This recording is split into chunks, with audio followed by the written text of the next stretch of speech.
homeopathic doctor sitting and doing a hair transplant. किसी ने पानीपत से एक सर्जन को बुला लिया, टेक्नीशियन को बुला लिया एंड वो आके आपकी हेयर ट्रांसप्लांट सर्जरी कर रहा है. कुछ क्लिनिक्स 18 रुपीज़ पर ग्राफ्ट चार्ज कर रहे हैं. 6 रुपीज़ पर ग्राफ्ट से लेकर सर्जन जो है वो सीसीटीवी लगा के उसकी कंसल्टेशन अपने रूम में देख रहा है. कई एक्सपेंसिव क्लिनिक्स में भी लोग अपने आप नहीं कर रहे हैं. I can give up my degree and qualifications and I can say I will not practice. 200 rupees की किट, 300 रुपीज़ की किट आपको 3000, 4000 रुपीज़ की सेल कर रही हैं.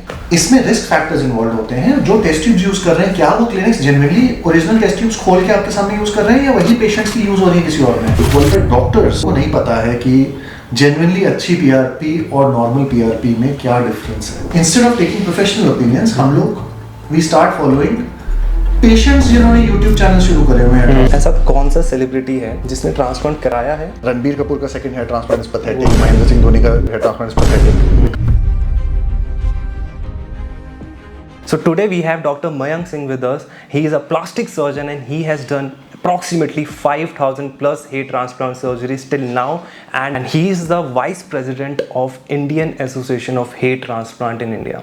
So let's talk about his journey, his achievements, his milestones, what he has achieved in last 14 years. So I belong to Delhi basically, originally from Lucknow but belong to Delhi, born and brought up in Delhi, and Okay. I did my basic schooling from Modern School Barakambar. Okay. During my schooling itself I decided that yes, I want to be a doctor for sure, and wanted to become a surgeon from day one. So the journey of MBBS started, prepared for the pre-medical entrance, gave the entrance, chose a college in Ahmedabad through the All India PMT exam. Okay. Went there, did my MBBS from there, then I did MS General Surgery. Okay. And during MS General Surgery, we are rotated in different specialities and super specialities. Okay. So in that, I got a fair idea about plastic surgery. Okay. And I wanted to do a super specialized course and something very specific, for which I initially chose plastic surgery. After clearing plastic surgery in around 2010, I came back to Delhi. Okay. And then I worked in a government institution called as Deen Dayal Upadhyaya Hospital. Okay. In the plastic surgery department. So obviously it gave me a fair exposure of freehand work post residency. And during that time, I started applying for my fellowships in aesthetic surgery and hair transplant. Okay. Since I wanted to choose one forte, I started looking at different facets of my practice. And ultimately, I realized that yes, this is something that I want to pursue. Because there was a major lacuna in this field where good quality work was not being created, and the awareness was pretty. But why did you choose only hair transplant? As a plastic surgeon, you know, you can, you know, beautify their faces or you can any scars and all. So why do you choose any, you know, one specific hair transplant only? So I believe in something that if you want to excel doing something, you have to do it repeatedly. You cannot practically be master of, like what people say that you're a jack of all trades. It's better to be master of one, and by God's grace we managed to get those kind of patients who supported us, for which we are very thankful. And over a period of time, obviously we got the results to that extent that hair transplant is one thing which shows on the face of the patient, right? Yes. So it's not hidden. Yeah. So anyone who's having hair loss, when they see someone who's got a surgery done and gets a good result, you don't need to market it. You genuinely get word of mouth reference out of the same patients. So automatically the things started happening in that manner that my work of hair constantly increased, and the aesthetic surgeries and other things kept on reducing, and I did not have the time to do other aesthetic procedures over a period of time. Okay. So around 2015-16, I finalized that yes, this is something that I want to do. Then I appeared for the exam of Diplomat of American Board of Hair Restoration Surgery, which is known as ABHRS. Yeah.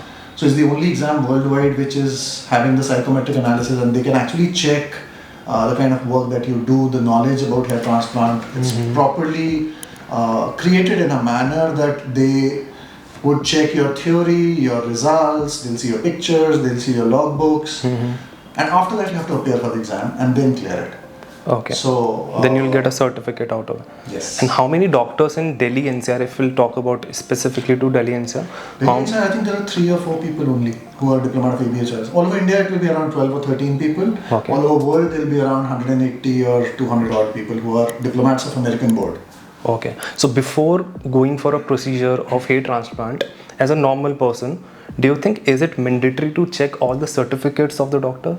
See, certifications you should always ensure, because in today's day, people try to forge degrees. Yeah. So yes, you would have to be sure that the person who's operating you is a qualified surgeon. Okay. That basic qualification should be there. Okay. So for that, usually the dermatologists, plastic surgeons, and some even general surgeons, some even ENT surgeons who have worked in this field for years together and have been trained are doing good work. Yeah. But if you don't check that as the basic qualification of a person, if a person is just maybe a dentist sitting out there and doing a hair transplant, a homeopathic doctor sitting and doing a hair transplant, or for that matter, I know of even orthopedic surgeons, gynecologists who are doing hair transplant. So the basic learning, the basic teaching of the process is not there. Like plastic surgery, you would have the context of hair transplant in your curriculum. Dermatology, you will have that context in your curriculum. Dermatologists are not surgeons, but they have to take training in dermatosurgery to do good hair transplant work. Okay. Plastic surgeons are not trained trichologists because the theory part of the hair is not taught to us during our curriculum. Okay. So you have to genuinely read about things so that you have the best of both worlds and then you can work. Exact. So sir, बहुत सारे ऐसे clinics हैं Delhi NCR के अंदर, किसी ने पानीपत से एक सर्जन को बुला लिया, टेक्नीशियन को बुला लिया, एंड वो आके आपकी हेयर ट्रांसप्लांट सर्जरी कर रहा है. प्लस अब इंटरनेट पे there are so many pictures available जिसके ऊपर वाटरमार्क नहीं है. अब एज सर्जन और एज अ फ्रेशर मैं भी बोल सकता हूँ कि ये ट्रांसप्लांट सर्जरी मैंने करी है, और आप भी बोल सकते हैं कि ट्रांसप्लांट सर्जरी मैंने करी है. सो ऐसे कैसे आइडेंटिफाई करें, या कोई ऐसी कोई वेबसाइट है जहाँ पे आपकी सर्टिफिकेट्स, आपके एग्जाम्स को हम एग्जामिन कर सकते हैं कि you know this has done, और you know you have appear in that particular exam and you got the certificate. So is there anything? देखिए, जहाँ तक सर्टिफिकेशंस का सवाल है, आप आज की डेट में मेडिकल काउंसिल रजिस्ट्रेशन नंबर डाल के क्वालिफिकेशन ऑफ द डॉक्टर देख सकते हैं. ठीक है. क्वालिफिकेशन में आपको पता चलेगा कि डॉक्टर एक बोर्ड सर्टिफाइड प्लास्टिक सर्जन या डर्मेटोलॉजिस्ट या सर्जन है कि नहीं है. ठीक है. वो एक एस्पेक्ट ऑफ इट है. ठीक है. अब आज की डेट में बहुत सारे ऐसे क्लिनिक्स हैं जहाँ पे आप जब जाके मिलेंगे किसी से, तो जो कंसल्ट करने वाला डॉक्टर है वो प्लास्टिक सर्जन या डर्मेटोलॉजिस्ट या कोई सर्जन होगा जो आपसे डिस्कशन भी करेगा, आपकी कंसल्टेशन भी करेगा. ठीक है. आप सर्जरी वाले दिन जब जाएंगे तो आपकी मार्किंग और सारी चीज़ें भी करेंगे. ठीक है. उसके बाद जब आप अंदर जाते हैं, उसके बाद से आप उस सर्जन को नहीं देखेंगे. अच्छा. So this is not ethical, this is not legally allowed as well. आपके सर पे कोई भी इंसिजनल या एक्सिजनल स्टेप जो आप करने जा रहे हैं, उस स्टेप को करने की जो कैपेबिलिटी है वो सिर्फ एक सर्जन के पास है legally. Okay. Right. The only step जो टेक्नीशियन को अलाउड है करने की इज कि अगर आपने FUT किया और वो स्ट्रिप बाहर है तो उस स्ट्रिप में से फॉलिकल्स माइक्रोस्कोप के अंदर डिसेक्ट कर सकते हैं. या फिर आपने जो फॉलिकल्स FUE से निकाले हैं वो अगर आप माइक्रोस्कोप के नीचे you want to get them filtered कि सब ठीक है, इंटैक्ट हैं, कितने सिंगल हैं, कितने डबल है, कितने ट्रिपल है, क्लासिफिकेशन कराना इम्प्लांट करने से पहले. ठीक है. वो स्टेप टेक्नीशियंस कर सकते हैं. ठीक है. पंच करना, हार्वेस्ट करना और स्लिट बनाना, ये सारे स्टेप्स सर्जन को खुद करने होते हैं. ओके. जहाँ तक पिक्चर्स का सवाल है, online I know of a lot of clinics, there are some very reputed clinics in Delhi also जिन्होंने एज इट इज हमारे रिजल्ट्स उठा के अपने चैनल्स पे डाले हुए थे या फिर व्हाट्सएप पे अपने पेशेंट्स को हमारे रिजल्ट्स भेज रहे थे, where we had to send a legal notice to them that this is what is happening. Okay. क्योंकि इंडस्ट्री बहुत छोटी है, आपको पता रहता है. Usually normally a person who's consulting one surgeon, अगर वो अच्छे क्लिनिक्स ढूंढ रहे हैं तो गिने चुने फिंगर्स के क्लिनिक्स होते हैं कि आप इतना इन्यूमरेट कर सकते हैं दीज आर गुड क्लिनिक्स जहाँ पे अच्छा काम हो रहा है. एग्जैक्टली. तो वो वही 4-5 क्लिनिक्स में ही बात होती है. बिल्कुल. So sometimes it happens by the administrative staff, sometimes it happens in reality. आजकल AI से आप वैसे भी क्रिएट बिफोर एंड आफ्टर्स करना बड़ा ईजी है. So the best way which I tell my patients is कि आपके पास अगर फर्स्ट पॉइंट रेफरेंस है कि आपने किसी जानकार से जिसने अपनी सर्जरी वहां से कराई है, आप उसको जानते हैं, आपने उनका रिजल्ट देखा है, that's the safest option. Exactly. Second way to go about it is कि आप जाके कंसल्ट करिए, develop the rapport with the person, see how comfortable you are with the surgeon, पूछिए कि वो सर्जन कौन से स्टेप्स खुद करने वाले हैं आपकी सर्जरी के अंदर। ओके। अगर उनमें से कोई भी इंसिजनल एक्सटेंशन स्टेप वो खुद नहीं करने वाले हैं, वहां से उठ के चले जाइए, अपना प्रोसीजर मत कराइए। Okay okay. दूसरी चीज ये जरूर से देखिए कि उनकी जो सर्जिकल टीम है, जो असिस्टेंट्स की टीम होती है, क्या वो fully hired full time surgical assistants उनके साथ ही काम कर रहे हैं या वो फ्रीलांसर टीम बाहर से बुला रहे हैं। क्योंकि कई लोग सैलरीज पे नहीं रखते हैं, नहीं रख पाते। एग्जैक्टली। एंड उसके लिए फिर वो टीम्स जो रोटेट करती हैं उनको आप बुलाते हैं, एक स्पेसिफिक अमाउंट देते हैं उस केस के लिए, जिनकी कोई रिस्पॉन्सिबिलिटी नहीं है और आप अंदर जा नहीं रहे हैं करने के लिए। एग्जैक्टली। तो ऑब्वियसली जो इम्प्लांट हो रहा है, जो निकल रहा है, उसकी quality is always in a question mark grey zone. तीसरी चीज आपको जरूर से ये देखनी चाहिए कि अगर आप कहीं से कंफर्टेबल हैं, आप वहां की टीम भी अश्योर कर चुके हैं कि वो उनकी टीम है, सब कुछ ठीक है, multiple procedure in a day अगर किए जा रहे हैं क्लिनिक में, तो बहुत चांसेस हैं कि वहां पे या तो उतने ही प्रोपोर्शनेट डॉक्टर्स होने चाहिए करने के लिए कि आपके पास 3 या 4 या 5 डर्मेटोलॉजिस्ट या प्लास्टिक सर्जन बैठे हैं जो वो कर रहे हैं। अगर क्लिनिक में एक डर्मेटोलॉजिस्ट सीनियर बंदा है या एक प्लास्टिक सर्जन है और उन्होंने अपने पास फेलोज रखे हुए हैं जो सीख रहे हैं वो काम आके उनके पास, वो अगर आपका प्रोसीजर करने जा रहे हैं और आप इस रेपिटेशन में जाके उनसे करा रहे हैं कि हम इस क्लिनिक में जाके इसलिए करा रहे हैं क्योंकि इसका नाम है, बट डॉक्टर जो करने वाला है वो वहां पे है ही नहीं, so then again you are having a question mark. So the person who's going to perform your procedure has to be surely the person जिसके लिए आप उस क्लिनिक गए हैं, तो वो एक चीज ठीक है। उसके बाद भी I always say to my patients कि आप जाके कम से कम 4-5 क्लिनिक्स में कंसल्ट कर लीजिए, अच्छा, मिल लीजिए, बात कर लीजिए, समझ लीजिए, रिजल्ट्स की नेचुरलनेस देख लीजिए। अगर पॉसिबिलिटी हो तो पेशेंट्स से बात कर लीजिए फोन पे, पेशेंट्स कंफर्टेबल हैं तो जाके उनसे मिल लीजिए, 4-5 पेशेंट से आप मिल लेंगे तो कम से कम ये क्वेश्चन मार्क तो नहीं होगा कि ये जो रिजल्ट डाला गया है वो एक्चुअली इस क्लिनिक का है या किसी और का कॉपीड है, राइट। और अगर आप उससे पूरा अपना इक्वेशन समझ लेंगे कि ऐसा हुआ है, आप डोनर एग्जामिन कर सकते हैं, स्कारिंग कैसी है, नेचुरलनेस कितना लग रहा है। हमारे कुछ पेशेंट्स ने हमें कंसेंट दिया हुआ है कि we are okay to support you, कि अगर कोई आके मिलना चाहता है, बात करना चाहता है, तो they are most welcome to come to our workplace और our residence, meet us and see कि क्या कर रहा है। okay. तो आप ऐसी जगहों पे जाके आप उनसे कंफर्टेबली मिल सकते हैं या वीडियो कॉल करके बात कर लीजिए। So that's up to you.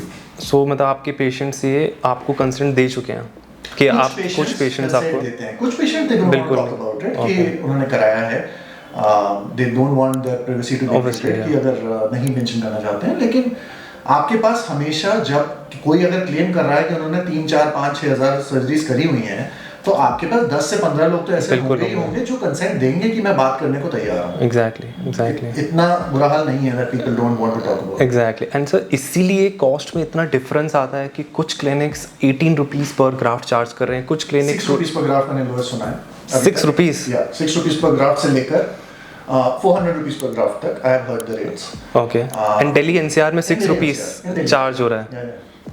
Okay. And वो ये नहीं पता कि डॉक्टर कर रहा है या कोई नॉर्मल टेक्नीशियन है। इसको ब्लैक मार्केट मॉड्यूल कहते हैं, जो टर्की में बहुत कॉमन हुआ, इंडिया में भी अब काफ़ी क्लिनिक्स वो चीज़ कर रहे हैं कि एक ही सेंटर एक ही टाइम पे एक ही दिन में 10 से 15 सर्जरीज कर रहे हैं। ओके। 5 या 6 रुपये या 10 रुपये पर ग्राफ्ट पे। ओके। और ऑपरेट करने वाला जो है कैंडिडेट वो भी टेक्नीशियन है, जो दूसरे ओटी में है वो भी टेक्नीशियन है, सर्जन जो है वो सीसीटीवी लगा के उसकी कंसोल के अपने रूम में देख रहा है, they are not performing anything. अगर पेशेंट्स बाहर से आके ये चीज कंप्लेन करें तो हम जैसे इंडियन एसोसिएशन के पार्ट के हिसाब से भी अगर देखते हैं, not as per my own setup of crown, but अगर आप एक इंडियन एसोसिएशन का फोरम देखते हैं, हमारे पास कंप्लेन बॉक्स है, आप उसमें मेल करके बता सकते हैं, but with evidence. You can not just say कि वहाँ पे किसी ने क्लिनिक में हो रहा था। एग्जैक्टली। आप एविडेंस के साथ वहाँ पे कंप्लेन करिए तो उसके ऊपर एक्शन लिया जा सकता है। This could be a legal action against these people. But sir जो एक 5 रुपीज़ में ग्राफ्ट डाल रहा है आपके सर पे और एक जो 80 और 100 रुपीज़ में पर ग्राफ्ट आपके उसमें इंजेक्ट कर रहा है, what is the major difference? कहाँ पे डिफरेंस आता है? सबसे बड़ा जो डिफरेंस होता है वो होता है about the person who is doing it, उसके स्किल्स में सबसे मेजर। सो बेसिकली अगर किसी का फ्रेशर है, कोई 2 ईयर 3 ईयर एक्सपीरियंस है, तो वो थोड़ा सा आपको डिफरेंस आपके हेयर में पता चल जाएगा। और अगर थोड़ा सा नहीं, आप बहुत बता पाएंगे कि यहाँ पे हेयर ट्रांसप्लांट हुआ है। अच्छा, हाँ, जैसे कि हम लोग, मेरे बहुत सारे लोग फ्रेंड्स हैं, हाँ, पता चल जाता है कि ट्रांसप्लांट है, right? So that is unnatural look of a hairline, okay. Unnatural look of a transplant. Okay, अगर आप अच्छे हेयर ट्रांसप्लांट्स को देखेंगे, आपको समझ में ही नहीं आएगा किसी को पहली बार मिलने में कि ये ट्रांसप्लांटेड है। ओके, लेकिन अगर आप इस प्रोसेस के लिए जाने की कोशिश करते हैं और आप आइडेंटिफाई करना चाहते हैं कि ये एक्सपेंसिव क्यों है इतना और ये इतना कम क्यों है, तो आप सबसे पहले देखिए ये कौन करने वाला है। ओके, अगर टेक्नीशियंस करने वाले हैं तो it will be a business module, वो तो चीप ही होगा, definitely it is going to be. But कई एक्सपेंसिव क्लिनिक्स में भी लोग अपने आप नहीं कर रहे हैं। So be very clear about it that कोई एक्सपेंसिव है तो जरूरी नहीं है it's a sure shot thing कि वो बंदा अपने आप ही आपके ऊपर ऑपरेट करेगा, चाहे वो सर्जन कोई भी हो। ओके, तो बेसिकली आजकल जितने डॉक्टर्स हैं जो आजकल पॉडकास्ट में आके सेलिब्रिटी बन गए हैं, जो अपने आप को बोलते हैं कि I am celebrity right now, so आपको लगता है कि वो अपने पेशेंट की सर्जरी नहीं करते, या वो एक एलीट क्लास की ही सर्जरी करते होंगे, और जो नीचे हैं या जो मिडिल क्लास हैं, जो अपर मिडिल क्लास हैं, उनके लिए उन्होंने डॉक्टर्स को अपॉइंट करा हुआ है and they will perform the surgery? ये एक लंबा प्रोसेस होता है। It's a surgery of minimum 6 to 8 hours. अगर अच्छी कोई हेयर ट्रांसप्लांट कर रहे हो, 2-3-4 हज़ार फॉलिकल की भी सर्जरी है, तो 5 से 6 घंटे कहीं नहीं गए। ओके, अगर कोई अपने आप ये चीज कर रहा है और day in and day out कर रहा है और रोज कर रहा है, आपको उसकी फिजिकल फिटनेस एक्स्ट्राऑर्डिनरी होना बहुत जरूरी है। बिल्कुल, तभी वो काम कर सकता है, जो 99% ऑफ द डॉक्टर्स की नहीं होती है। राइट? सो अगर कोई मुझे ये कहे कि मैं 8 घंटे की सर्जरी रोज करता हूँ और 2 या 3 सर्जरी रोज की कर रहा हूँ, जैसे मैंने जब प्रैक्टिस करना शुरू किया था 2010, 11, 12 के आसपास की बात बता रहा हूँ, तो उस टाइम पे इन अ डे मेरे पास अपना सेटअप नहीं था। I did not have my own place where I could have operated the patients. तो मैंने एक अपना कंसल्टिंग रूम बनाया हुआ था एंड उसके बाद फिर डिफरेंट क्लिनिक्स के साथ अटैचमेंट्स किए हुए थे। उनके अपने पेशेंट्स थे, उनके पास हम जाते थे अपनी टीम लेकर, मेरी टीम मेरे साथ रहती थी। We used to hop from one clinic to the other, go do the surgery, take the money for the surgical fees and go. I don't know what they are charging. Okay. मैं अपनी surgical fees लेके वहाँ से चला जाता था। ठीक है। उस कंडीशन में हम लोग 2 या 3 हेयर ट्रांसप्लांट एक दिन में करते थे। ठीक है। But obviously the thing is that आप when you are relatively in your early 30s, you can do it. Yeah. आप जब तक इस स्टेज पे पहुँचते हैं that you are in your 45s, 50s, and you are touching that age, उस time तक पहुंचते आपकी फिटनेस लेवल एक्सट्रीमली हाई होनी चाहिए। अगर आप इतने प्रोसीजर्स कर रहे हो, बैक टू बैक कर रहे हो, तो अगर कोई क्लिनिक 3-4 सर्जरी एक दिन की कर रहा है, 100-150 सर्जरी महीने की हो रही है, और अगर कोई मुझे ये कहेगा कि वो एक सर्जन कर रहा है, I can give up my degree and qualifications and I can say I will not practice.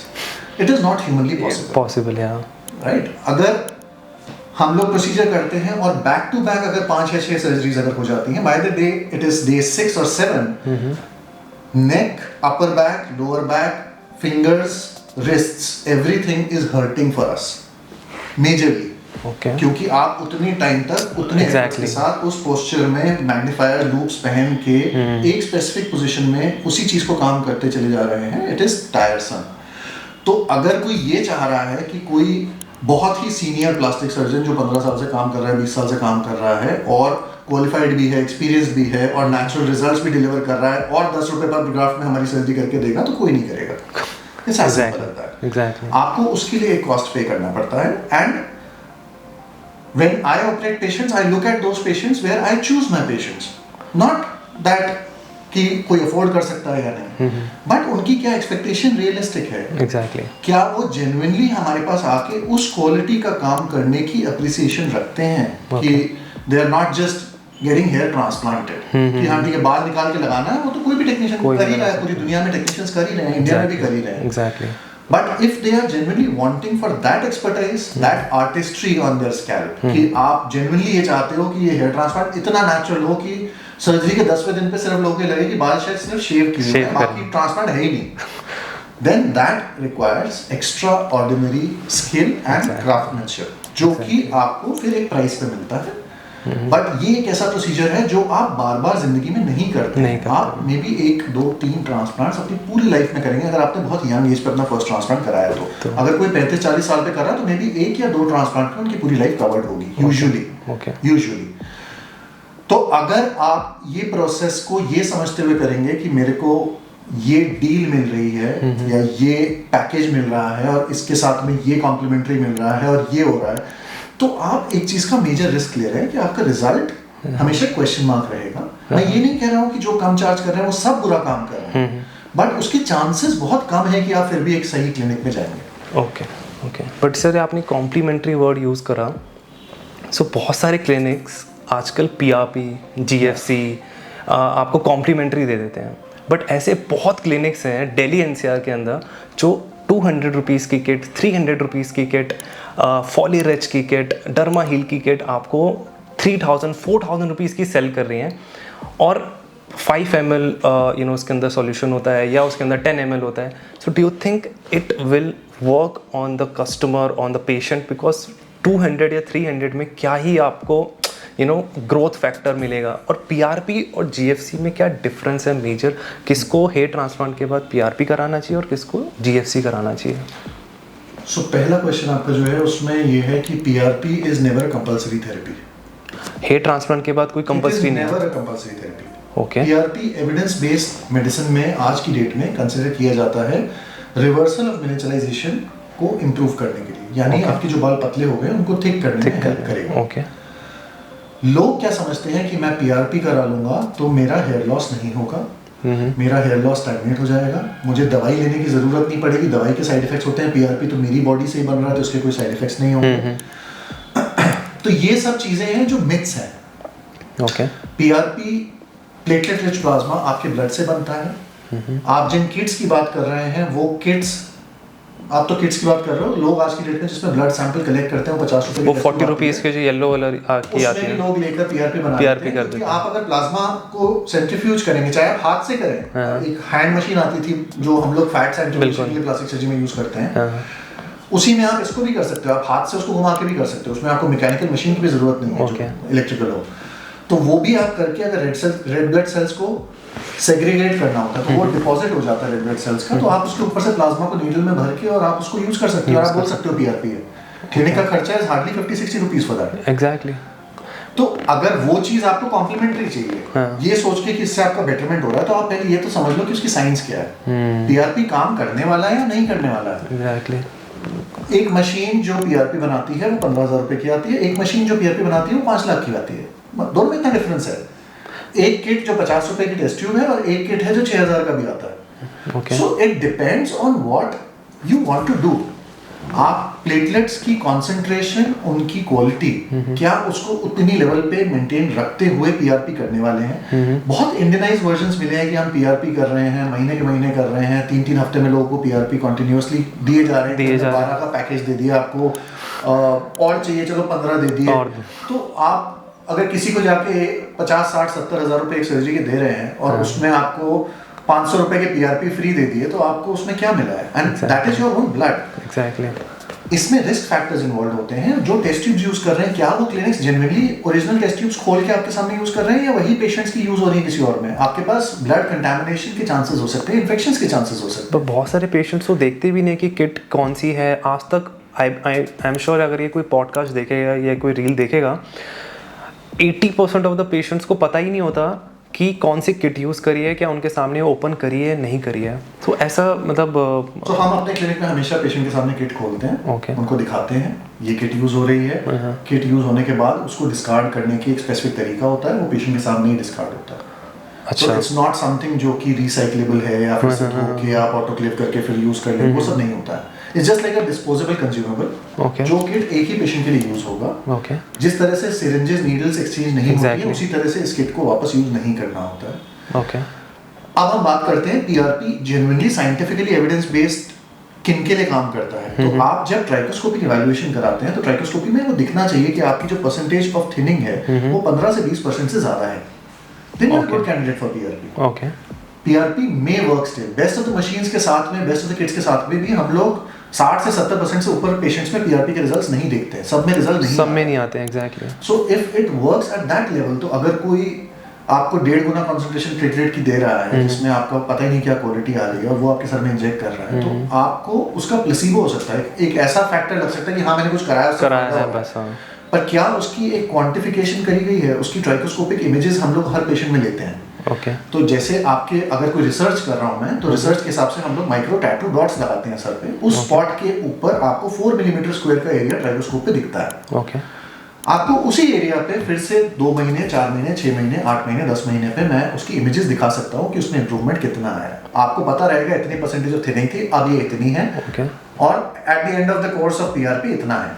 Okay. सो आप ये बोलना चाह रहे हैं कि अगर मेरे सरफेस पे, हेड पे इस तरफ थिनिंग है, तो आप 3 मंथ तक या 4 मंथ तक इसी तरफ और इसी तरफ या उसी पॉइंट पे स्क्वायर पे हम एक डॉट लगा के उसको रिसर्च कर सकते हैं, और एक्चुअली यही आप 3 मंथ्स तक यही इंजेक्ट करेंगे पीआरपी, ऐसा? हाँ, ओवरऑल भी कर सकते हैं। अगर ऐसा कभी नहीं होता कि एक स्पॉट पे थिनिंग है। ओके। लेकिन जब आप उसकी प्रोग्रेस कैलकुलेट करना चाहते हैं तो आप हमेशा एक जनरलाइज्ड एरिया में एक ग्रिड बनाते हैं। Okay.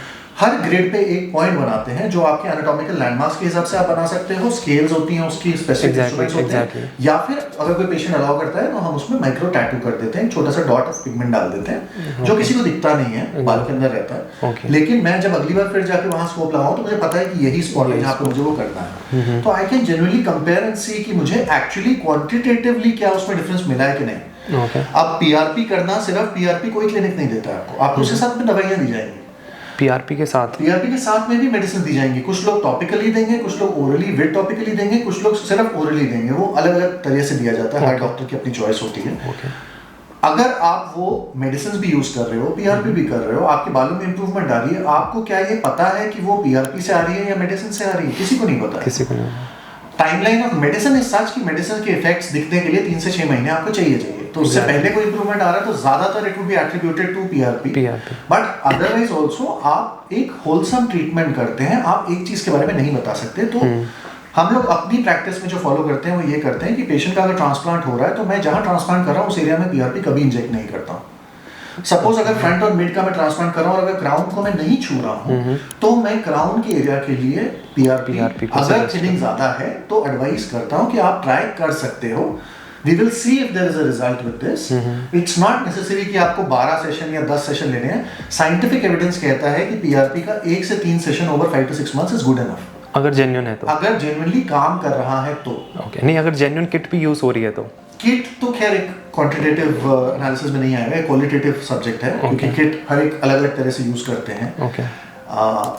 But it is very surprising that even qualified people, qualified doctors में लोगों को नहीं पता है कि genuinely अच्छी PRP और normal PRP में क्या difference है। So patient को ये पता करना बहुत मुश्किल होता है। मैं एक जनरल बॉटम लाइन अपने पेशेंट्स को ये बोलता हूँ कि आप ये समझ के मत चलो कि ये एक मिठाई है और उसको हर महीने खाना है। It's not like that. आप एक बार यूज करो। अगर हम पीआरपी नहीं भी करते ट्रांसप्लांट के साथ, हम उनको मेडिसिन एडवाइस करते हैं, देखते हैं उनकी progression of thickness of the volume in crown area या जो नॉन ट्रांसप्लांटेड एरिया है उसमें कितना इंप्रूवमेंट हुआ है। अगर 6-9 महीने में इंप्रूवमेंट नहीं आया है तब आप पीआरपी ट्राई करके देख सकते हो। तो दवाइयां आप ऑलरेडी देख चुके हो कि उससे इंप्रूवमेंट नहीं आ रहा है तो आपको क्लियर कट पता रहेगा कि पीआरपी हेल्प कर रहा है। बट सर, जैसे बहुत सारे क्लिनिक्स हैं, कस्टमर की कंडीशन के हिसाब से वो उनको एक सर्जरी सजेस्ट कर देते हैं, ट्रीटमेंट सजेस्ट कर देते हैं। किसी के कम बाल झड़ रहे हैं तो उसको पीआरपी कर देते हैं, किसी के ज़्यादा हैं तो उसको जीएफसी कर देते हैं, किसी के बहुत ज़्यादा हैं उसको पीआरएफ कर देते हैं। सो क्या ये सजेस्टेबल है कि आपको ऐसा करना चाहिए, या ये जीएफसी और पीआरएफ ये नई नई टर्म्स कैसे इंट्रोड्यूस हो रही है? हर चीज़ का एक आर्मामेंटेरियम होता है जो हर क्लिनिक बना के रखना चाहता है। Okay, right. पहले लोग सिर्फ पीआरपी पूछते थे, फिर जीएफसी एक कंपनी ने लॉन्च किया तो लोगों ने बोला जीएफसी पीआरपी से सुपीरियर की तरह बेचा गया कि ये उससे सुपीरियर है। उसके बाद पीआरएफ को ज़्यादा प्रमोट किया गया। आज की डेट में लोग एसवीएफ की बात कर रहे हैं कि स्टोमल वास्कुलर फ्रैक्शन ही करना चाहिए, फैट निकाल के लिपोसक्शन से उसका सेंट्रीफ्यूगेशन करके stem cells in the fat cells are injected into the scalp तो उससे रिजल्ट्स अच्छे आएंगे। कुछ स्टडीज आई जिसमें बोटॉक्स यूज़ किया गया स्कैल्प के ऊपर, तो बोला गया कि बोटॉक्स हेल्प कर रहा है। आपको कभी भी किसी ट्रीटमेंट के लिए इस तरह से नहीं होता कि पेशेंट का लॉस कम है तो मैं पीआरपी कर लूँ, थोड़ा ज़्यादा है तो जीएफसी कर लूँ। सबका आइडिया सेम है, बाल पतले हैं उनको थिक करना है। वो थिकनेस सिर्फ किसी एक ट्रीटमेंट से आएगी। वो अपने सर्जन को डिसाइड करने दीजिए कि वो क्या ट्रीटमेंट है जो आपके लिए वो सोचते हैं कि वो अप्रोप्रिएट है। Okay, alright. कोई भी ये नहीं बता सकता कि मैं पीआरपी के रिजल्ट्स बेहतर मानता हूँ या जीएफसी के बेहतर मानता हूँ या एसवीएफ के बेहतर मानता हूँ। हर एक के अपने रिजल्ट्स हैं। अगर वो क्वांटिटेटिव एनालिसिस से देखा जा रहा है और कोई ट्रांसपेरेंटली आपको बता रहा है तो you can try this thing, इसका नुकसान नहीं है, प्रोवाइडेड पूरी तरह से स्टेरिलिटी और एथिक्स मेंटेन किए जा रहे हैं ये प्रोसीजर्स को करने में, जो लोग नहीं करते हैं। ठीक है। सो सर, बहुत सारे पेशेंट्स को एक ये कंसर्न होता है कि अगर मान लो उन्होंने 2 दिन पहले ट्रांसप्लांट कराया है और उसके बाद अगर उनके फोरहेड पे कोई एक्सप्रेशन आ रहा है, वो स्माइल कर रहे हैं, वो बात कर रहे हैं, या वो कुछ भी फोरहेड के ऊपर यहाँ पे हेड पे हमारे टेंशन तो आती है, एक्सप्रेशंस तो आती हैं, मसल्स तो पुल होती हैं। सो क्या हेड ट्रांसप्लांट कराने के बाद पेशेंट्स को पेन होता है उस एरिया पे, जिस एरिया पे आपने ट्रांसप्लांट कराया या जिस एरिया पे इंजेक्ट कराया? देखिए, कोई भी आप सर्जिकल प्रोसीजर करें, चाहे वो मिनिमली इन्वेजिव हो या पूरा FUT किया हो जिसमें प्रॉपरली स्टिच वगैरह लगे हैं और प्रॉपर स्ट्रिप एक्सट्रैक्शन हुआ है, कोई भी प्रोसेस हो, आप जब भी कोई सर्जिकल प्रोसीजर कराएंगे तो माइल्ड पेन और डिस्कम्फर्ट हर प्रोसीजर में होता है, जो कि नॉर्मली, जिसके लिए हम लोग एंटीबायोटिक्स और पेन किलर्स पोस्ट सर्जरी वैसे भी देते हैं ताकि इन्फेक्शन ना हो और पेन कंट्रोल में रहे। Usually by the second day of the surgery, पहले तो आप जब मेडिसिन ले रहे हैं तो आपको कुछ भी फील नहीं होगा, कोई पेन डिस्कम्फर्ट नहीं होगा। माइल्ड डिस्कम्फर्ट वैसे रहता है कि कुछ सर पे किया गया और सर भारी होता है क्योंकि लोकल एनेस्थीसिया का इफेक्ट होता है। जब आपका effect of anaesthesia wear off हो जाता है तो फर्स्ट नाइट और सेकंड डे मॉर्निंग के बाद वाले फेज में पेन किलर्स की जरूरत कम होती है, बहुत पेन नहीं होता है। आपको थोड़ा सा हीट लग सकती है, थोड़ी एब्रेजन, जैसे कोई चोट लगे घिसा हो वैसा फीलिंग आ सकती है, बट ये नॉर्मली दूसरे या तीसरे दिन के बाद, हमारे पेशेंट जब 48 आवर्स के बाद वॉश के लिए आते हैं, स्कैल्प वॉश और बैंडेज ओपनिंग के लिए, उसके अगले दिन से हम हर एक पेशेंट के पेन किलर्स SOS कर देते हैं, यानी अगर आपको दर्द है तो आप लीजिए, नहीं तो लेने की जरूरत नहीं है, चाहे वो FUT हो, FUE हो या कॉम्बिनेशन ऑफ सर्जरीज हो। ठीक है sir. So sir, you have done 5,000 plus hair transplant surgeries on Indian hair or on some international patients also? No, it's a mixture of both. Mixture of both. So आपकी क्या knowledge है जो आप हमें देना चाहते हैं या हमारे व्यूअर्स को देना चाहते हैं, जिससे वो अपने, कुछ जेनेटिक हैं वो तो हम स्टॉप नहीं कर सकते, बट कुछ ऐसी गलतियां जो एक ह्यूमन कर रहा है, चाहे वो फूड में हो, चाहे वो मेडिसिन में हो, चाहे वो सप्लीमेंट्स में हो, चाहे वो किसी भी चीज़ में हो, क्योंकि आप उन 5,000 से भी ज़्यादा पेशेंट से बात कर चुके हैं, वो कुछ एक ऐसी कॉमन मिस्टेक्स करते होंगे जिनसे उनका हेयर लॉस या हेयर फॉल एक एक्सट्रीम लेवल तक जा चुका है। सो एक क्या कुछ, अगर आप कुछ पॉइंटर्स में बताना चाहें कि कौन सी ऐसी मिस्टेक्स है जो एक नॉर्मल इंडियन कर रहा है जिसको हम रोक सकते हैं, जिससे हमारा जो हेयर ट्रांसप्लांट तक हम ना जा पाएँ और जिससे हम थोड़े पहले ही उसको क्योर कर लें? सो देखिए, ये प्रोग्रेसिव जेनेटिक डिसऑर्डर है, यानी एक ऐसी कंडीशन है जो कि एज के साथ, जिसकी भी जेनेटिक्स में मैटरनल या पैटर्नल साइड, फादर या मदर किसी की साइड पे भी, अगर मामा नाना की तरफ या फादर की साइड पे ग्रैंड पेरेंट्स या चाचा या किसी को भी रही है, तो ये आपके अंदर आ सकती है। लेकिन ये ज़रूरी नहीं है कि ये हर जनरेशन में आएगी। तो सबसे बड़ी गलती जो है वो ये है कि हम लोग अपने किसी फैमिली मेम्बर में फादर को या ग्रैंडफादर को बॉल्ड देखते हैं और हम ये सोचते हैं कि हमें होने ही वाला है, तो हम बहुत जल्दी ऑनलाइन सोर्सेज की दवाइयाँ और सीरम्स और XYZ चीज़ें ट्राई करना शुरू कर देते हैं, जिसके लॉन्ग टर्म रिपरकशन हमें भी पता नहीं है, क्योंकि हम उसको यूज़ करते हैं तो हम लॉन्ग टर्म नहीं करते हैं, हम उसको थोड़ा टाइम करते हुए बंद कर देते हैं, तो उससे नुकसान ज़्यादा होता है। तो आप पहली चीज़ तो, अगर हेयर की कोई भी कंडीशन आप फील कर रहे हो कि मेरे अंदर कोई चीज़ हो रही है, या अगर आप प्रिकॉशनरी भी जेनेटिकली चेक करना चाह रहे हो कि क्या ये चीज़ हेयर लॉस में जाने वाली है या नहीं है, तो आपको एक क्वालिफाइड डॉक्टर के पास जाके पहले तो कंसल्ट करना चाहिए।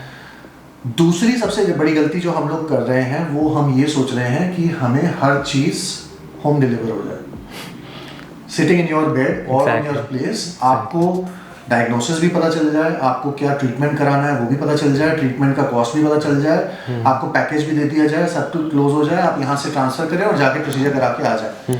ऐसे नहीं होता है, उसकी एक इवैल्यूएशन होती है। लोगों ने आपके लिए ईज आउट करने के लिए सिस्टम्स बना दिए हैं, वहाँ पे ऐसी फनल्स हैं जो आपके लिए ये चीज़ें ईजी कर रही हैं कि आपको फोटोज दिखा दी जाएंगी, आपको ग्रेड ऑफ बॉल्डनेस दिखा दिया जाएगा कि इस ग्रेड के आप हैं तो इतने ग्राफ्ट, इतना एक्सपेंस, बट वो एक ही ग्रेड में 5 अलग लोगों की 5 अलग रिक्वायरमेंट्स हो सकती हैं। किसी का जिसका पतला स्ट्रेट सिल्की हेयर है एट अ ग्रेड 3 to 4 जो इतना बॉल्ड होते हैं आगे से, वर्सेस किसी के थिक और कर्ली हेयर है बहुत ज़्यादा, उनकी दोनों की सेम एरिया की बॉल्डनेस की रिक्वायरमेंट ऑफ ग्राफ्ट्स और follicles is totally different. Okay. एक में आप शायद 3-3,500 फॉलिकल्स तक चले जाएंगे और एक में हो सकता है 1500-1800 फॉलिकल्स में भी आप उसको कवर कर पाए। ओके। तो कभी भी ये चीज़ हम ग्रिड्स या पैटर्न्स के हिसाब से हमें फॉलो नहीं करनी चाहिए। ओके। दूसरी जो सबसे बड़ी गलती हम करते हैं वो ये करते हैं कि हम लोग instead of taking professional opinions हम लोग वी स्टार्ट फॉलोइंग पेशेंट्स जिन्होंने यूट्यूब चैनल शुरू करे हुए हैं ट्रांसप्लांट कराने के। एग्जैक्टली। और जो पेशेंट्स आपको कॉल करके बाद में बोलते हैं कि हमारे पास इतनी लीड्स हैं, हम आपके पास भेज देंगे, आप इतनी परसेंटेज कमीशन हमें दे दीजिए। Exactly. So these are practices which are prevalent in the market, in the industry. Exactly. But अगर आप जेन्युइनली ऐसी एडवाइसेस को फॉलो करने वाले हैं कि हाँ जी 1 मिलियन फॉलोअर्स हैं तो चलो इनकी एडवाइस फॉलो कर ली जाए, तो then you are going in for a major problem जो कि आपको एक लॉन्ग टर्म सोल्यूशन नहीं दे सकती है। तो आपको ये चीज जरूर से सोच के करनी चाहिए कि क्या आप जो एडवाइस ले रहे हो वो सही इंसान से ले रहे हो कि नहीं ले रहे हो। Okay. अगर आपने ये सिस्टम बना लिया है उसके बाद उसको फॉलो अप करके चीजें करना आपके लिए बहुत इजी हो जाएगा। ओके। सो जैसे कि अगर आपने अभी बोला कि स्टार्टिंग में कि हेयर ट्रांसप्लांट लोग मना करते हैं बताने के लिए सेलिब्रिटीज़, बट अगर हम as a normal human being किसी को भी देखते हैं यार इसने पक्का या तो पैच लगाया है, हेयर पैच, या ट्रांसप्लांट कराया, but still why they don't do promote themselves कि हमने कराया या नहीं कराया। So the scenario has changed. अभी जो सिनेरियो है वो आज से 10 साल पहले जो था उससे बेहतर है। इट्स नॉट द सेम कि लोगों को एक्सेप्टेंस नहीं है अब इन प्रोसीजर्स की। लोअर सोशल इकोनॉमिक क्लास से लेकर हाई एंड लोगों तक सब में आज की डेट में अवेयरनेस है कि हेयर ट्रांसप्लांट एक प्रोसीजर है जो विग नहीं है, जो पैच नहीं है। आज से 10 साल पहले लोगों को कन्फ्यूजन होता था कि ये हेयर ट्रांसप्लांट है, ये क्या ये विग ही है, क्या ये पैच ही है। वो आज की डेट में वो कन्फ्यूजन नहीं है। बट येस, अगर हम देखें कि किसी ने हेयर ट्रांसप्लांट कराया है और वो एक्सेप्ट करें, वो हमारे लगभग 20 से 25% पेशेंट्स होते हैं जो ओपनली बोलते हैं, ओपनली अपनी फेस दिखाने के लिए रेडी होते हैं। ज़्यादातर normally what clinics do is कि अगर कोई पेशेंट अपना सोशल मीडिया पे प्रमोट करने को तैयार है या फेस दिखाने को तैयार है या रिव्यूज़ डालने को तैयार है तो उनको वो XYZ इंसेंटिव देते हैं इन टर्म्स ऑफ डिस्काउंट्स। तो अगर आप नॉर्मल सी सोचेंगे तो जो एक हाई एंड एलीट पेशेंट है जो एक प्रोसीजर करा रहा है to look good and is conscious about that, वो उसको क्लोज सर्कल में तो वो बता देगा, लेकिन बाकी लोगों को अच्छे ट्रांसप्लांट्स अगर किए होंगे तो वो उनको देख के आइडेंटिफाई भी नहीं कर पाएंगे और लोग डिस्क्लोज नहीं करना चाहते हैं। Like most of the celebrities that you think of in today's date, चाहे वो बॉलीवुड से हो, चाहे वो क्रिकेट इंडस्ट्री से हो, चाहे किसी भी स्पोर्ट्स से हो, जैसा अभी आपने बोला you won't be able to identify. So ऐसा कौन से सेलिब्रिटीज हैं जिन्होंने आपको लगता है, because you are a surgeon, you have done so many almost 5,000 transplants till now, so ऐसा कौन सा सेलिब्रिटी है या स्पोर्ट्स इंडस्ट्री से है जिसने ट्रांसप्लांट कराया है but as a normal human हमें नहीं दिख पाता है? So if you can name few. So आपके पुराने ट्रांसप्लांट्स जो थे, जो अभी जो रिसेंट कराए उनकी मैं बात नहीं कर रहा हूँ, जो पहले सेशन में जिनका कराया गया था, जिनको आप आइडेंटिफाई नहीं कर सकते थे या अच्छे किए हुए ट्रांसप्लांट थे, उसमें रणबीर कपूर का ट्रांसप्लांट पहले वाला बहुत अच्छा था। सलमान खान का पहला ट्रांसप्लांट बहुत अच्छा था। तो the hairline was not that fine, लेकिन आप ग्रॉसली आइडेंटिफाई नहीं कर पाते थे कि ये ट्रांसप्लांटेड हेयरलाइन है। संजय दत्त का पहले का ट्रांसप्लांट जो हुआ था वो बहुत नेचुरल था, it was a very good transplant. अब जो सेकंड सर्जरी हुई है दैट इज पैथेटिक, क्योंकि दूर से पता चल जाता है। आमिर खान का first transplant was very good, I used to like it the way it was done. लेकिन करंट जो अभी जो लास्ट ट्रांसप्लांट हुआ है उनका, या जब भी कराया है वो last, that was badly done, it is like a feminine hairline created. Ranbir Kapoor का second hair transplant is pathetic, यहाँ से लाइन जो टेम्पल्स बनी है। Many sports people have got it done, I have not liked, बहुत ज़्यादातर लोगों के मेरे को पसंद नहीं आए हैं उनमें से, जैसे स्पेसिफिकली महेंद्र सिंह धोनी का hair transplant is pathetic because वो बहुत ज़्यादा नैरो और अननेचुरल लुकिंग फोरहेड दिया गया है। बट कई बार ऐसा होता है कि वो सर्जन की प्रॉब्लम नहीं होती है एक्चुअली, कई बार वो पेशेंट या वो सेलिब्रिटी आपसे वो चीज़ मांगते हैं। So it becomes your responsibility to inform them कि आपको ये चीज़ नहीं करनी है। आइडियली आप ये ना करें तो this would give you a better result, but because they are celebrities and they come to you, तो आप एक लेवल के बाद जो नए लोग हैं वो they fall into prey and that pressure कि चलो सेलिब्रिटी मांग रहे हैं और हमारे पास ट्रांसप्लांट कराना है तो चलो हम कर देते हैं। अगर वो सही चीज़ करी जाए तो it would never show. But sir आपने बोला कि पहले वाला ट्रांसप्लांट अच्छा था, जितने भी आपने अभी सेलिब्रिटीज़ बोले, सो ये बहुत बड़ा एक क्वेश्चन है कि why they are doing so many transplants. एक बार ट्रांसप्लांट हो गया and I don't think so वो इंडिया में ट्रांसप्लांट भी कराते होंगे, आई थिंक अब्रॉड जाते होंगे अपनी सर्जरीज के लिए। कुछ के अब्रॉड में हुए, कुछ के इंडिया में भी हुए। हाँ, बट वो एक बार में क्या, is it not permanent? Because हमने तो सुना हुआ है कि हेयर ट्रांसप्लांट तो परमानेंट होता है, एक बार आपने करा लिया देन आपकी life it will 10 to 15 or 20 years। So in short अगर हम वैसे देखें तो वो गलत नहीं बोला जाता कि hair transplants are long standing. इसके रिजल्ट्स लॉन्ग स्टैंडिंग है। आप जो हेयर लेकर लगा रहे हो वो आपके स्कैल्प के ही पीछे और साइड के हेयर हैं जो DHT रेजिस्टेंट है। तो वो टिपिकल मेल पैटर्न बाल्डनेस से इम्पैक्ट नहीं होंगे। लेकिन आपके एग्जिस्टिंग जो बाल हैं उनके साथ में आपने फर्स्ट ट्रांसप्लांट कराया 30 ईयर्स पे, 35 ईयर्स पे या 25 साल पे, जिस भी एज पे आपने कराया, आपकी baldness over a period of time बढ़ने वाली है। आप उसको रिड्यूस करने के लिए मेडिसिन यूज करेंगे, लेकिन वो मेडिसिन 60 to 70% पेशेंट में काम करेगी, बाकियों में नहीं करेगी। मेडिसिन अगर आप यूज भी करेंगे वो 2-3 साल तक काम करना अच्छी तरह करेगी, फिर उसका एक पीक लेवल आ जाएगा, फिर वो डिप करेगा इफेक्ट। उसका मतलब ये नहीं है कि वो दवाइयाँ तब काम नहीं करेंगी, पर उनका असर कम हो जाएगा। आपका हेयर लॉस प्रोग्रेसिव होगा ही होगा। हेयर ट्रांसप्लांट आपकी बाल्डनेस के प्रोग्रेशन को रोक नहीं सकता है। ठीक है। हेयर ट्रांसप्लांट आपकी करंट बाल्डनेस को एड्रेस कर सकता है। इसके साथ में आपके जो डोनर एरिया के ट्रांसप्लांटेड हेयर है, ये भी जब आप इम्प्लांट करते हैं तो over a period of time उम्र के साथ ये वाले बाल भी पतले हो रहे हैं, तो इसलिए आपके ट्रांसप्लांटेड हेयर का भी डेंसिटी, वॉल्यूम, थिकनेस कम होगा।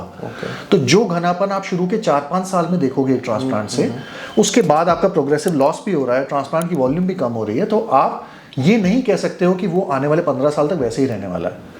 It will definitely reduce over a period of time. इसलिए ट्रांसप्लांट जब आप करें तो यूजुअली तब करें जब आपको वो इतना इम्पैक्ट कर रहा है कि आपको वो चीज़ करने की ज़रूरत है। स्पेसिफिकली आपका फ्रेमवर्क अगर मिसिंग गया है तो वो बहुत काम करता है।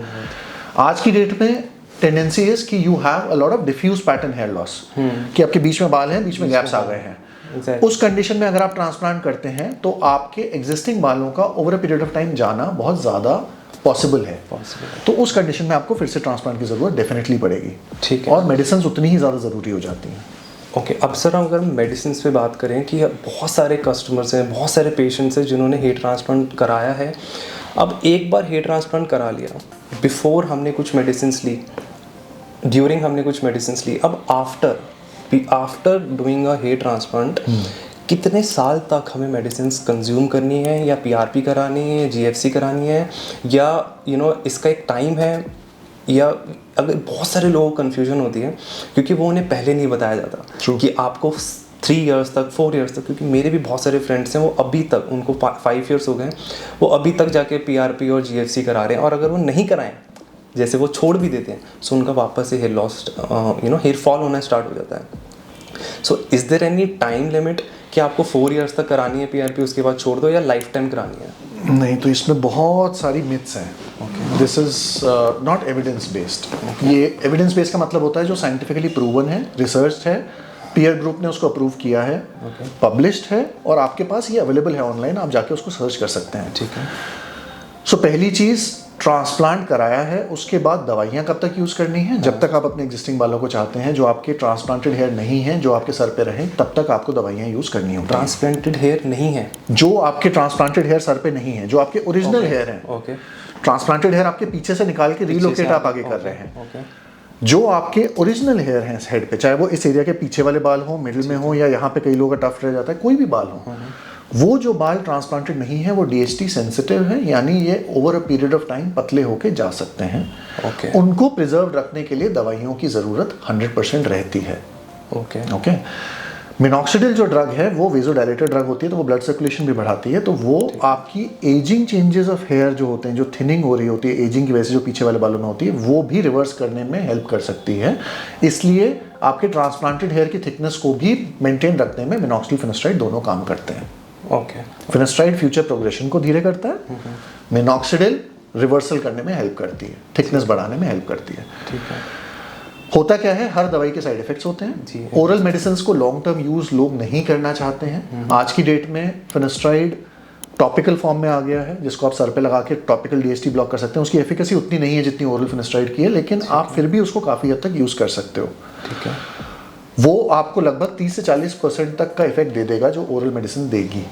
ओके, उतना इफेक्ट आ जाता ओरल है। इज मैंडेटरी, वो लेनी पड़ेगी फॉर मैंडेटरी नहीं होता है कुछ भी, मैंडेटरी नहीं होता, लेकिन अगर आप प्रिवेंट करना चाह रहे हैं फ्यूचर लॉसेस को, then that is something which is a pillar of your transplant. Okay, अगर मैं ये बोलूं कि मेरे पेशेंट्स में कितने लोग ओरल फिनेस्ट्राइड लेते हैं, मेरी काउंसलिंग कर देने के बाद, व्हेन आई टेल देम कि सारे साइड इफेक्ट्स होने की पॉसिबिलिटीज क्या है, हम किस डोज पे देंगे, कैसे इंट्रोड्यूस करेंगे, कैसे धीरे धीरे करके डोज इंक्रीज करेंगे, साइड इफेक्ट्स होने के चांसेस कम रहेंगे। We always keep in sync after the procedure also कि हम ले रहे हैं तो आपको कोई प्रॉब्लम तो नहीं हो रही है। तो उसमें मेरे शायद 1 या 2% पेशेंट्स ने कभी बोला होगा कि हाँ मुझे ऐसा कुछ एक्सपीरियंस हो रहा है जो यूजुअली साइकोलॉजिकल होता है, आप बंद करते हो उसके अगले दिन वो नॉर्मल फील करते हैं। ओके, और अगर वो चीज़ कर भी रहे हैं कि वो लॉन्ग टर्म उसको यूज़ करना चाह रहे हैं, तो भी इसके लॉन्ग टर्म साइड इफेक्ट्स मैंने अपने पेशेंट्स के ग्रुप में जिस डोज पे हम देते हैं उसमें नहीं देखा है। ओके, बट इसकी कुछ अपनी चीज़ें हैं जिसमें लिवर के इम्पैक्ट्स होते हैं, प्रोस्टेट की मेडिसिन है ये बेसिकली। तो अगर किसी की फैमिली में प्रोस्टेट कैंसर्स की हिस्ट्री है तो आपको पहले सीरम पीएसए लेवल्स चेक करा के रखने होते हैं, क्योंकि आपके सीरम पीएसए लेवल्स को बढ़ने नहीं देता है। तो जो एग्रेसिव कैंसर्स होते हैं प्रोस्टेट के, वो अर्ली डायग्नोसिस से मिस हो सकते हैं इसकी वजह से। तो अगर आप ये सब चीज़ें अपनी हिस्ट्री जो है डॉक्टर से डिस्कस करेंगे तो आपको सारी चीज़ें सेफ्टी वाइज बता दी जाएंगी कि आप ऐसे करें। और अगर किसी का कोई लेवल ऊपर हो, किसी की फैमिली में हिस्ट्री हो, जैसे आप बता रहे हैं कैंसर की, सो आप उनको भी हेयर ट्रांसप्लांट सजेस्ट करते हो या नहीं करते? करते हैं, बिल्कुल करते हैं, अगर पेशेंट की एक्सपेक्टेशन रियलिस्टिक है। ओके, देखिए ट्रांसप्लांट से बहुत सारे लोगों की बहुत डिफरेंट एक्सपेक्टेशन होती है। कुछ लोगों की एक्सपेक्टेशन है कि उनका ग्रेड और बॉल्डनेस थोड़ा सा होना शुरू हुआ, लेकिन वो हेयरलाइन पूरी डेंस चाहते हैं जैसे पुरानी थी। कुछ लोग हैं कि वो हाफ बॉल्ड हो चुके हैं और उसको रीजनरेट करना चाह रहे हैं, लेकिन एक स्टेबल एज पे हैं, हो सकता है 45, 50, 60 ईयर्स की एज पे हैं। कई लोग होते हैं कि मैरिज हो गई है, बच्चे हो गए, बच्चे सेटल होने जा रहे हैं, उनकी शादियों पे अच्छा लगना है इसलिए ट्रांसप्लांट करा रहे हैं। So different scenarios for everyone. अगर आप ऐसी सिचुएशन में हैं जहाँ पे आपकी हेयर लॉस स्टेबलाइज हो चुकी है 40-45 ईयर्स के बियॉन्ड, और आपका बहुत ज़्यादा एक्सटेंसिव लॉस हो गया है, उसको आप ट्रांसप्लांटेड हेयर से रीजनरेट कराना चाह रहे हैं, कवर करना चाह रहे हैं, वो आप कर सकते हैं। उन कंडीशन में आपको बहुत ज़्यादा मेडिसिन की ज़रूरत नहीं पड़ेगी। और आज की डेट में टॉपिकल ऑल्टरनेट्स ब्यूटीफुल हैं, मतलब इन द सेंस कि आप topical minoxidil plus finasteride combination use करेंगे, तो हमने उसमें भी अपने करीब 15-25% पेशेंट्स में रिजल्ट्स देखे हैं कि ऑलमोस्ट इक्विवेकल रिजल्ट्स आपको दिख जाएंगे कि एक्सपेंशन 3-4 साल 6 साल में भी नहीं हुआ है। तो टॉपिकल सॉल्यूशंस एक ऑल्टरनेट है। अगर कोई टॉपिकल भी यूज़ नहीं करना चाहता, ओरल भी यूज़ नहीं करना चाहता, तब क्लिनिक्स उसको एक्सप्लॉइट करते हैं। तब क्लिनिक्स आपको ये बताते हैं कि आप इतने सेशंस पीआरपी के कराएं, आपको मंथली पीआरपी की ज़रूरत है, मंथली जीएफसी की ज़रूरत है। PRP is platelet rich plasma, आपके ब्लड से बन रहा है। GFC is one companies product which they have created, which they state कि इसमें ग्रोथ फैक्टर्स कॉन्सेंट्रेट है, और ये पीआरपी का एडवांस वर्जन है। So if you find this podcast really helpful, subscribe to our channel and share this video with someone who are facing hair fall issue and who are going for a hair transplant surgery in the future. And comment us below whatever your query is. We will try to help you in the next video, and subscribe to our channel so that you won't miss any new video related to hair transplant. Thank you.